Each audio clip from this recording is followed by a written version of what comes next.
Hello viewers, today we are going to look at the topic called data sufficiency. In data sufficiency, they will ask you a question followed by two statements. So you have to answer the question as yes or no by using the statements given. So all you have to check is whether the given statements are sufficient to answer the question or not. Now look at here. The options are, if you look at it on the screen, option A, if the data in statement 1 alone is sufficient to answer the question. So your answer is A if you answer the question by using statement 1, and whereas statement 2 is not sufficient to answer the question. Only you can answer by using statement 1, then your answer is A. Now look at option B.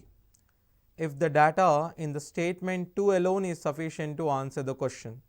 So only statement 2 data is enough, and statement 1 is you are not able to solve by using statement 1, but only by using statement 2 you answer, then your answer is B.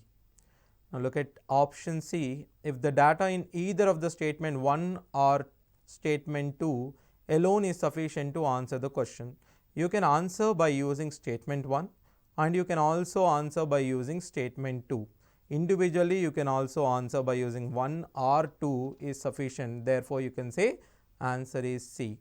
Now option D, if the data in both the statements 1 and 2 together are necessary, you can't solve by using 1, you can't solve it by using 2. Your answer becomes option D, if the data in both the statement 1 and 2 together are necessary to answer the question, which means 1 is not sufficient, 2 is not sufficient, but when you combine them, now it is sufficient, then you can say the answer is D. Now your answer becomes E even if you combine, even after you combine your data is not sufficient to answer the given question, then you can say your answer is E. We say option A, when statement 1 alone sufficient but 2 is not sufficient. We say option B, when 1 is not sufficient but 2 is sufficient. We say option C, when 1 is also sufficient or 2, individually both. You can answer by using 1, or else you can also answer by using 2. We say D, if 1 and 2 both are required to answer the question. It is or, it is and, which means you need both. Individually it is not sufficient. Option E, even after combining both 1 and 2 also, if it is not sufficient, then your answer is, even after combining both you are unable to answer the question. Even if you combine both, if you answer the question, then it is D. Even after combining, if you cannot answer, then it goes to E. Now these options may vary. So before actually answering this data sufficiency, you have to go through the options given. Most likely your options be A, B, C, D, E, and these are your options. But in case if they change, you have to go through the option before you solve the question. Now let me give you some examples. If I ask you a question, is X even? Is the question. Now I can say statement 1, X into Y is even. Statement 2, X square is even. See here, I am asking you, is X even? If you look at the statement 1, X into Y is even. Now see, X into Y is even. How many possible cases are there for this? X even, Y even. Then also product is even. X even, Y odd. X odd, Y even. Then also the product is even only. So here the possibilities of X is, X can be even, X can be odd. Can I say by using the statement 1 alone? No, you can't say by using statement 1. Now look at statement 2. Now when you are looking at statement 2, look at only statement 2. Forget about statement 1 or forget about the facts which are given in statement 1. Only look at statement 2. Now what your statement 2 says? Your statement 2 says X square is even. When I say X square is even, obviously see here, when X is even, X square is also even. When x is odd, x square is also odd. Therefore, he says x square is even means x must be even number. So, when x must be even number, I'm actually able to answer the question by using statement 2. So, my answer is option B here. I hope you understood. I am able to answer by using only information which is data which is given in the statement 2. So, our answer is B. Again, if I ask you the same question, my question is x even? Statement 1, x into y is odd. Statement 2, y square is odd. Look at here. First statement says x into y is odd. When I say x into y is odd, product of two numbers is odd when both of them are odd. So, x is also odd, y is also odd. Now, can I answer the question? He is asking you, is x even? Absolutely, I can answer the question by saying no. You have to answer the question. It doesn't matter whether it is yes or no. I can say by using statement 1, x is odd. So, x is not even, but I am answering the question. So, answering the question is important. I can say is x even means I can say no by using which one? By using statement 1. Now, if you are answering by using statement 1, let's take statement 2 also. When you are looking at statement 2, you don't need to combine them, right? You only look at statement 2 individually. Now, y square is odd. When y square is odd, we know y is odd. When y is odd, okay, we don't know about x. When y is odd, we don't know about x. So, statement 2 is not sufficient. Now, you don't need to combine it also because I know 1 is sufficient. So, our answer is option A here. Suppose if I ask you, is x into y odd? X square is odd. Statement 2, y square is also odd. Now, x into y odd, look at first statement, x square is odd. By using first statement, I can say x is odd. By knowing x is odd, we can't answer x into y is odd or not. So, first statement is not sufficient to answer the question because I don't know about y. Now, look at your second statement. Your second statement is y square is odd. I would say y is odd, but I don't know about x. So, when you are looking at statement 1, you don't need to take the data which is given in statement 2. Same is goes with statement 2 also. When you are looking at statement 2, you don't need to know the data which is given in statement 1. Now, both of them are not sufficient. Now, you have to combine them and check it. If you combine and check it, x is odd, y is odd, therefore, x into y is also odd. So, therefore, I would say what? Answer is by combining both, you can answer the question. Therefore, what is your answer? You can say answer is C because by combining them, you can say. So, based on the question, by combining it. So, either 1 or 2, maybe it's option D or C based on the options. Now, see here, if I say x square is even, y square is even. If statement 1 is x square is even, therefore, x is even. Therefore, x into y cannot be odd. So, I can say by using statement 1 alone. Okay. X square is even means x is also even. If x is even means x into y is also even. So, I can answer by using statement 1. So, it is 1. Y square is even. Y square is even means, so I would say 2 is also sufficient. So, 1 or 2. So, that is C. 1 and 2 means, as we discussed, it is what you have to combine both. So, option is D, right. It changes also. Sometimes he may give you this as C and may be C, and may be C and or may be D. That is also possible. Now, let us look at the question. Find a 2-digit number. Statement 1, he says, the difference between the digits of a 2-digit number is 1. So, I would say 2-digit number AB. The difference between them is what? 1. We don't know which is greater, but the difference is 1. Just by knowing the difference 1, I can't say the 2-digit number because there are so many 2-digit number whose difference is 1. So, option 1 is not sufficient. Now, okay, you go for statement 2. The digit in the units place of a number is 20% less than the digit in the tens place. Digit in the units place is b, 20% less means 80% of a. Therefore, I would say a by b is equals to 5 by 4.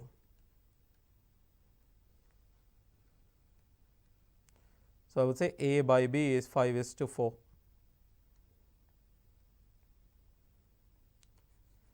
See, 5:4, you can always write it as 10:8 or something like this, if you cannot simplify it further. So, 5:4 I will write it. So, 5 and 4, it is 54 I can write it, because 10:8, 10 is not a unit digit. So, a 2-digit number whose 10th digit is whose ones place and tens place are in the ratio 4:5 is only 54. I don't need to know whether the difference is 1 or not, because from the statement 2 I am directly getting a is to b as 5:4. The only 2-digit number whose digits are in the ratio 5:4 is 54. There is no other 2-digit number whose ratio is 5:4. So, answer is only by using statement 2. Statement 2 alone is sufficient, 1 is not required. So, our answer is B. Okay, you don't need the information given in 1, because we can find out only by using 2. Look at the question. The question says x comma y and z are integers. Is x is an odd number? He is asking you, is x an odd number? An odd number is obtained when x is divided by 5. When x you divide it by 5, you get an odd number. So, what is x is equals to? 5 into odd number. 5 is also an odd number, therefore, 5 odd number into odd number will always be odd number. If you don't know, just check it. 5 into 1 is also 5, 5 into 3 is also odd number, 5 into 5 is also odd number. Therefore, statement 1 alone is sufficient. Now, you have to look at statement 2. Now, when you are looking at statement 2, you don't need to take the data which is given in statement 1. Statement 2, x plus y is an odd number.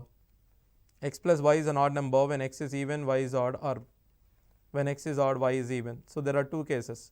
So, from this you can say x can be even or odd. So, it is an ambiguity. So, you can't say anything about x if you take only the data which is given in statement 2. So, statement 2 is not sufficient to answer the question.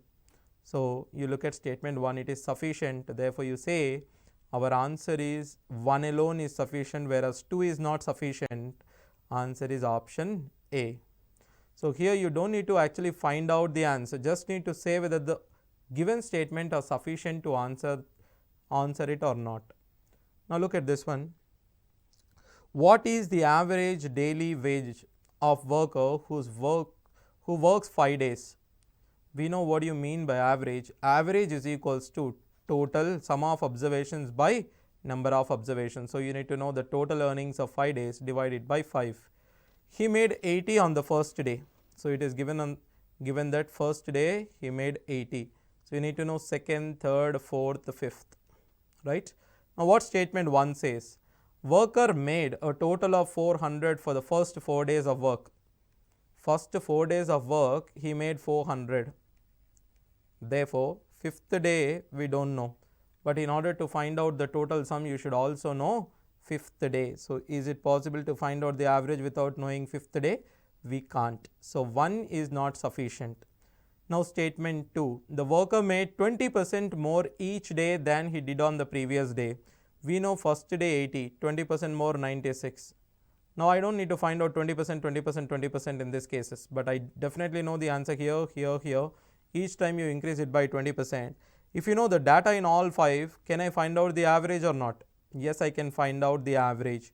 Therefore, statement 2, you don't need to find it and prove it.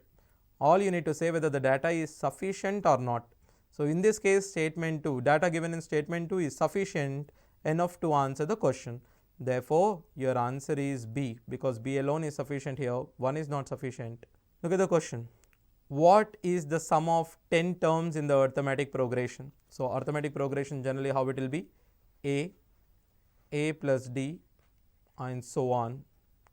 Sum of 10 terms means Sn is equals to 10 by 2, 5, 2A plus 9D, because n minus 1 into D, right. So, what are the things that you need to know? You need to know the first term, that is A. You should also know difference, that is D. Now first term is 10. Is that alone is sufficient? No. By knowing the first term you can't find out the arithmetic sequence and the sum. So statement data given in statement 1 is not sufficient to answer the question alone. Therefore 1 is not sufficient, go for statement 2. What is the data given in statement 2? The 10th term is 2. Is only 10th term sufficient to answer the sum? When you are looking at the 10th term, don't look at the statement 1. When you are looking at statement 2, don't look at statement 1. Now, if you combine both of them, you know first term, you know the 10th term, and you also know the number of terms in it. Therefore, you can find out if you know first and the 10th term, both are required to answer the question. Okay. So when both are required, then you say it is option D. As we discussed, when both are required, then our option is D. What is the average monthly income per family member?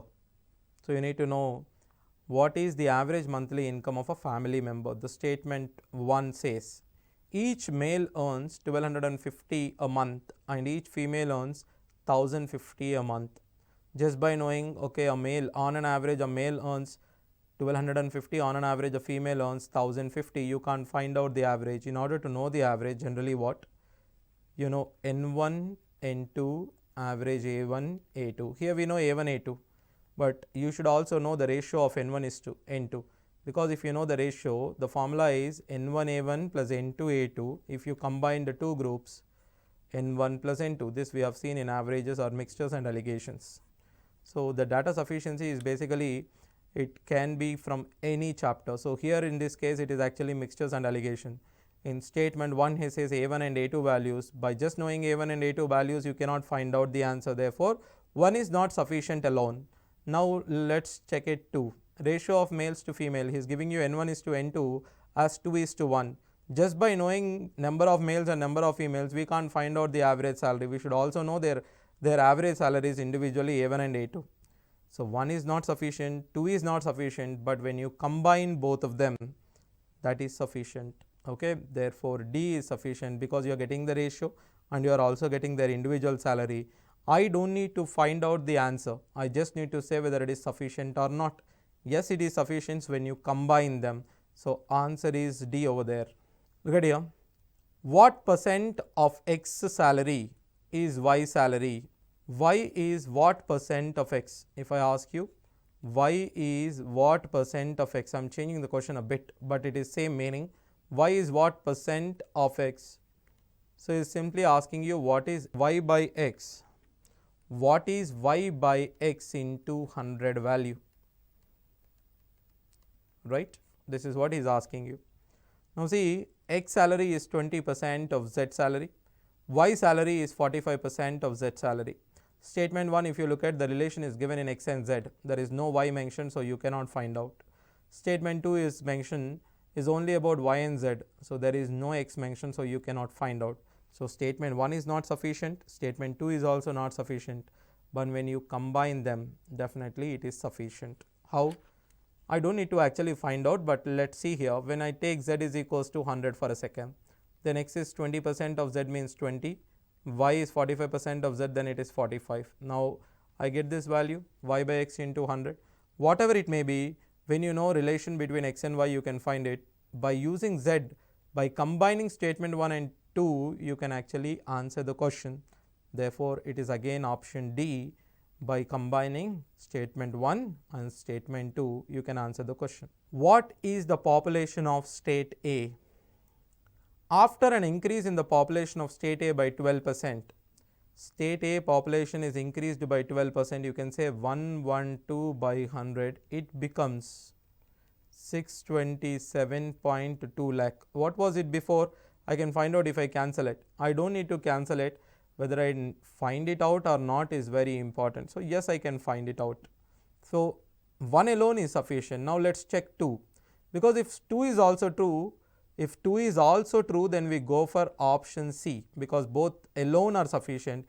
If 2, the second statement is not true, then 1 alone is sufficient. Now what is given in the statement 2? Ratio of population of state A to that of state B is 4:5. We don't need B because he is asking you population in state A. So we don't need B. So our answer is what? 1 alone is sufficient. Option is A there. Find the number of males and female in a party. You need to find out how many males are there and how many females are there in terms of number. The ratio of male and female are 3:2. When I say ratio 3:2, so there are 3 males, or okay, you can say 2 females, or else you can say 3 2s are 6, 2 2s are 4. You can say 3 3s are 9, 2 3s are 6. It may go on. So you cannot actually find out the actual number by using the ratio. Now look at the second statement. The number of male is 50% more than the number of female. Male is 50% more means 3/2 of female. Again here also he is giving you the ratio.